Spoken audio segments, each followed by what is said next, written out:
Thank you. Appreciate the opportunity to be here today. This is very important. This campaign, this election is really a line in the sand moment for the future of the city of Cleveland. This history, which we all appreciate, some of its great points and some of the things that we wish would be different, the time has come for new leadership for one Cleveland. I believe that the citizens of Cleveland are looking for inspirational leadership that will unite this city. West Side, East Side, downtown, black, white, Latino, Asian, gay, straight, Republican, Democrat, rich, poor. We need a united city because this city is at its best when we are one. We've identified 4 issues that the citizens are clearly, ardently communicating as their top 4 priorities. Safe streets, quality schools, more jobs, better city services. We're running on that because that's what the people are asking for. I've alluded to the fact that we've knocked on over 14,000 doors. These are registered voters that will vote in this primary election, which, by the way, is a sad fact that only about 12% of registered voters will even bother to vote on September 12th. That speaks of apathy. That speaks of people being hungry for something new.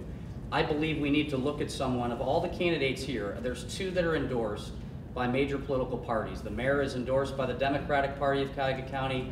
I'm endorsed by the Republican Party of Cuyahoga County. That is a clear differentiation. And believe me, I'm not a partisan ideologue. I'm a results-oriented leader.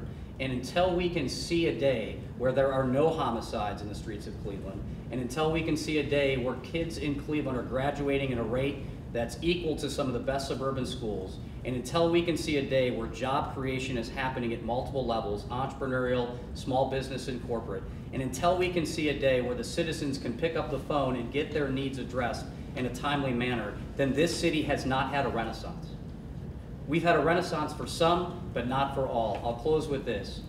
I believe it's time to elect a public servant in 2017 and not a career politician. This city hall, they can talk about things they've done well or things that they're blaming each other for, but people want results. And I can assure you, in the nearly 20 years I've been able to serve in high levels of business, philanthropy, education, and government affairs, we can win this campaign if we win it together. Government has always meant to be of the people, by the people, and for the people, and it's time to return the power back to where it's always meant to be, in the hands of the citizens of Cleveland. In a Kylo administration, you will see results, you will see vision, you will see accountability, and you will see a new era of excellence. Thank you. Could you quickly address the $15? We've got to change the narrative from $15 an hour to well over $40,000 a year. I think we're saying small things when we're talking about $15 an hour. At $20 an hour, an individual's making $40,000 a year. We need to think bigger, and we need to focus on growth at higher levels. Okay, that was Robert Kylo. Now there's final statement from Councilman Zach Reed. Well, thank you once again. You have 2 minutes. Thank you very much. As I said, I'm going to take the blueprint of what I consider 2 of the most successful mayors in recent history, Mayor Voinovich and Mayor White. And you look at one that served 12 years like this mayor served 12 years. And this is his report card after 12 years. When it comes to lead, F. When it comes to infant mortality, F. When it comes to removing snow from airports, an F. When it comes to our schools, an F. When it comes to city services, an F. When it comes to holding our police accountable, an F. And when it comes to the violence in our streets, an F. If your child brought home that report card, you would say that the status quo is not acceptable, period.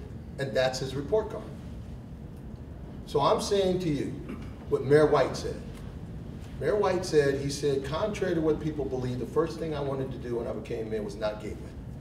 It was to revitalize the neighborhoods.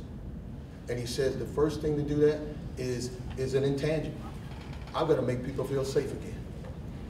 A mayor that's running for, a candidate that's running for mayor in Birmingham, he said this just the other day. He says, we want to make people able to walk down the streets. He said, people want to feel safe on their own porch. I'm glad I didn't get to answer this safety question because I've answered it time and time again. My track record has spoke about the safety. Nothing stops a bullet like a job. I'll continue to tell you that. Safety is the most important issue. 1,216 people have been killed since he has been mayor. That means that every year that he's been mayor, on average, 100 people have been killed in the city of Cleveland. They could have worked here at the Plain Dealer. They could have been police officers. They could have been firefighters. They could have been moms and dads. We need a new mayor, people. We need a new mayor. Could you quickly address the $15 an hour minimum wage? Well, I've said I'm going to go around I'm going to go around the state of Ohio, by car, by train, by bus, and get it on the petitions, to get it on the ballot, to go statewide. It should not just be here in the city. We should go across the state, put it on the ballot statewide, and ask the people of the state of Ohio, would you like to raise the minimum wage statewide? Brandon Krastowski. And you have 2 minutes. You hit the last name perfectly, by the way. I have to give you a compliment there. So yeah, $15 an hour, first and foremost. You know, I believe in business, or in anything in life, it's a two-way street. It is impossible to ask that of our city right now to pay $15 an hour.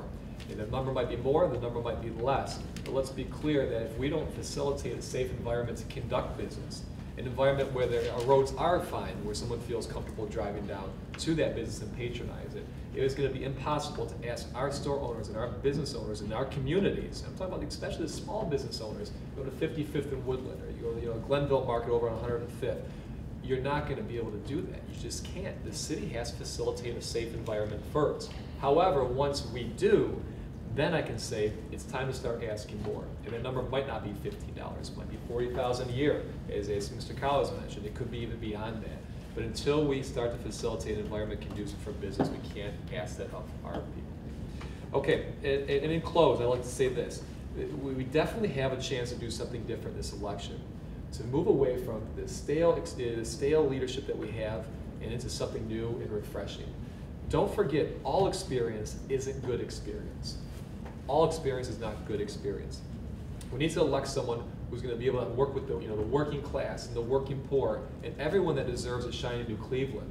Because until we start to reach out to everyone in Cleveland, this city will not become the greatest location in the nation as it was once called until the person with the least is going to be able to participate in this growing economy in this growing city. And I believe I am that man. And so I respectfully ask for your endorsement as well. Thank you. Thank you very much. And before, was that a $15 an hour? He started with that. Yeah. Oh, he did? Oh, I'm sorry. Sorry. I can go on. Yeah, sorry. All right. City Councilman Jeff Johnson. You've got 2 minutes and 5 seconds, as you know. Oh yeah, I got my 5 seconds. Okay, Yeah. cool. Everyone knows that I support closing the gap of income inequality, and that's really what $15 an hour is. As mayor, I would lead the statewide. I'm focused now, as well as my allies are focused on making Ohio. Even if we start with 12, which was my original proposal, you go to 15, it should be statewide. We're going to push for that. I'm going to lead on that.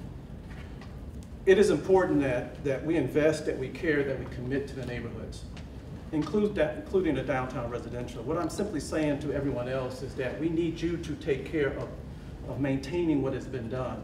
I do believe we spent too much money investing in the downtown at the expense of the neighborhoods. But from the standpoint of this editorial board, I ask for your endorsement. I am qualified, I'm experienced, and I have the energy. And it's important for me to be able to tell you guys that. Because you're not going to make a change just to make a change. You've got to determine whether you putting someone else in charge of the city, he knows what's going on. And I'm born and bred here. I have the ability.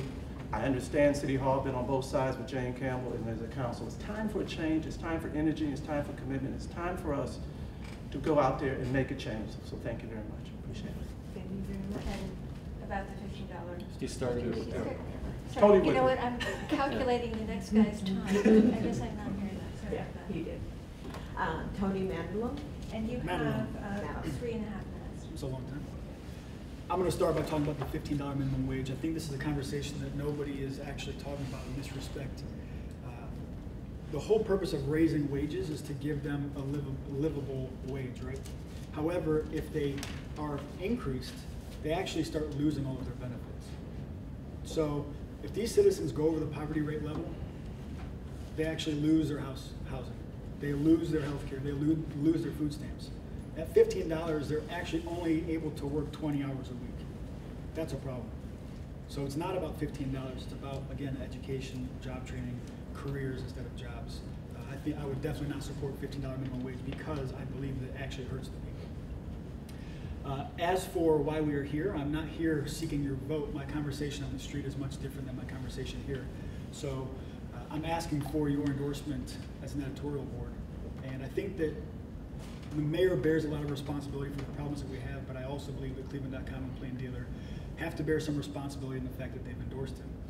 And moving forward, if this continues and you endorse the status quo, we're not going to see any real change.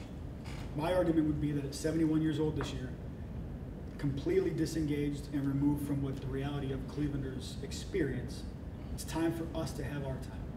I'm by far the youngest candidate. I've proven that I'm trustworthy. I've proven that I can create jobs, which I do. I am an underdog. I come from a single parent household. Lived with my grandparents until I went to college, started working at 12, have earned everything that I have. I had an MBA at the age of 24. I employ people in 5 states. This is not about experience. I have experience actually getting stuff done. My mom told me every single day that I grew up, I'll trust you until you give me a reason not to. And I've remembered that, and I've made my decisions based on that. I would argue that all of the sitting elected officials at this table have given you numerous reasons why you can't trust them. I have not. I would ask for the opportunity to allow me to be your mayor, to trust me because I've got real world experience. I understand the global economy. I've been on 250 flights in the last 5 years. I understand what's going on in the nation. I understand these other cities that are progressing. We are by far the worst city administratively in the region, and it's time for change. We need an innovator, a champion, a visionary, a face, somebody that can actually be a face locally and nationally, somebody that can recruit and actually inspire people locally. These people need hope. These people in the neighborhoods don't only need money, they don't need handouts. They need hope. They need a young visionary that understands that it's not about only vision, but action, and I've proven that. So I ask for your endorsement. Thank you. Well, my mother is you have 3 minutes. all right. My mother is nearly 70 years old, and she has the mind of a steel trap. She probably forgot more than people as younger than her probably will ever know. So I want to attack the mayor's age. And I also think that we need to be respectful to our older generation. They paved the way for us. Now, as far as the $15 minimum wage, I think it's absolutely ludicrous that we would do this just in a city. I mean, it could create disinvestment, and more people, the workers who vote for it, could actually be losing jobs. I think we should push for it statewide. I'm not sure if a judge has ordered that we can actually do that in this city. It's been shown to have not worked or actually cost people jobs in Seattle. So I think we need to move forward in a way that's beneficial for everybody in the city of Cleveland. We don't want to arbitrarily raise the inflationary rates, and all the gains that we make, it's coming out of people with fixed incomes pockets because the inflationary rates are too high. So I'm not for that. And experience is okay, but when it's corrupt or bad experience, it's not really good experience. And in my opinion, I think we do need a mayor that has a vision for the future of the city of Cleveland, knows where they want to take it. We have to return control back to the city of Cleveland. That's imperative. I don't believe that the people here have been able to control their city or affect change in the ways they have attempted to. In our police department, we can't police ourselves or tell the police how to police us. And we have been seen as criminals in this community, and they put in place these smaller crimes, I guess, as a way to show the community that they're being policed, that there's policing going on. But we know that they're there. In order to stop crime, we have to have a close relationship with the community and the police department. They have to be one. It is imperative that that happens. And I am for increasing job training programs inside our schools so that our children will have marketable skills to sell in the job market when they graduate. That's imperative. If a job stops a bullet, certainly education gets you a job. And some people are hands-on. Not everybody goes to college. Many people up here, I'm sure, did go to college, including myself, but that's not for everyone. I have friends who make over $100,000 a year. They've never went to college. So it's imperative that our kids have those training so that we can improve our workforce, and many of the developers that come in would be able to hire as they need employees that are trained in certain areas. So I think that's imperative. And I think it's important for our community and our police department to be one, to bring investment back to those communities that lack that investment in education as well. Thank you. Thank you very much. You want to tell Mr. Patman? Yes, Mr. Patman also has 3 minutes. Bill Patman? Probably won't need 3 minutes, but I want to start off by saying we have an inexperienced president. So inspiration and personality is just not enough when it comes to government. You better know what you're doing. Not one person here has proposed a budget nor disposed of one, nor understand the shenanigans that go on, the sausage making of politics. You would not want to have somebody who goes into a complicated situation with a less than complicated solution. I've done that. I've been there, whether it's the State House working with a Republican-dominated House, or in City Council working with an adversarial at times administration. Getting things done, understanding the process is the most important thing that has to be talked about for times to come. Me, yes, I'm 71 also, yes. But I'm not here for the duration. I don't want to grow any older. What I'd like to do is spend 4 years preparing this city for sustainable leadership for the future. Clearly that's needed. Clearly it doesn't exist. Else why would we have 10 candidates for mayor and 70 candidates for city council? Those are things that need to be done by the coming mayor. It's prepared Cleveland for its leadership future. I intend to do that, God willing, if I win this election. And I will do things not as a model of someone else. It's always been my looking on at other, at George Voinovich, at George Forbes, at Michael White. It's always been my desire to be better. You look at those examples and try to be better. And so that's the kind of wherewithal that I would take to City Hall and just tell you frankly, if you don't have a relationship with state government and you're trying to get things done in the city, it's hard to do. If you do have them, they're pilot programs, they're budget adjustments. How could a guy who's a district, has a district like me, bring $1 million home out earmarked? How do you do that? I did it because I kept looking for the best model to negotiate things for this city and for my district. The bridge, I sponsored the entire state of Ohio transportation budget and $600 million spent on those bridges when they were falling down. Yes. How do you do that? That's the question. It's not easy. It's not inspirational. It's a practical process that it takes years to master. And I would submit to you that I have mastered that. Thank you. $15? Yeah. Oh, $15. Let them vote. It's always been my belief. I carry a constitution here in my own pocket just for that reason. Let them vote. That's what the Constitution requires. And Mayor, you have 2 minutes. Well, I see Cleveland with a bright future, contrary to some of the things that you may have heard today. I see Cleveland as a bright future, a really bright future, but it's not guaranteed. It's not guaranteed, which means that, as State Rep Patman said, it is the nuts and bolts of it, and you have to know how to engage and how to do things to better ensure that future. And I can talk about the successes that we've had that has laid the foundation and positioned us to be a great city and position us to have this bright future, whether it's through education, the community benefits, the job creation, the wealth creation, all these other kind of things that we've done in order to position Cleveland to get here. Now, how do we get it to that next level? How do we get to that next step? And that is the purpose of investing strategically, not haphazardly or politically, into that future, because it is about the people. It is about understanding the needs of the people and about providing for them what they need to be successful, whether it's through education, whether it's through a job, or the ability to give a job.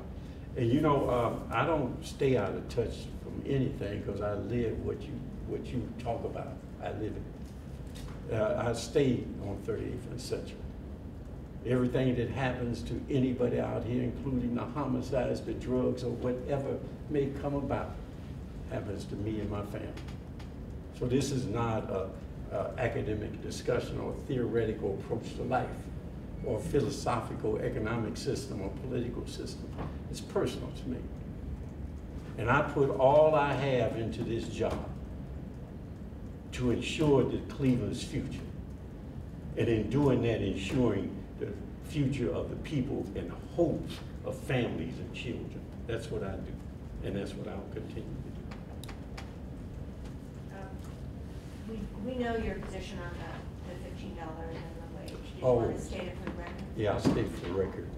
I'm opposed to it just in Cleveland. I'm not opposed to a higher living wage. As a matter of fact, when I was in city council, I passed, I think Bill voted for it. He was chairman of finance then, a living wage. Yes. And the living wage, we passed through council at $10 when the minimum wage was only $5 and something. So all of our employees who were not under collective bargaining got almost double in pay. So I'm actually a support of increasing pay. I just don't believe we should do it in a way that impacts our opportunity to have economic growth and job creation.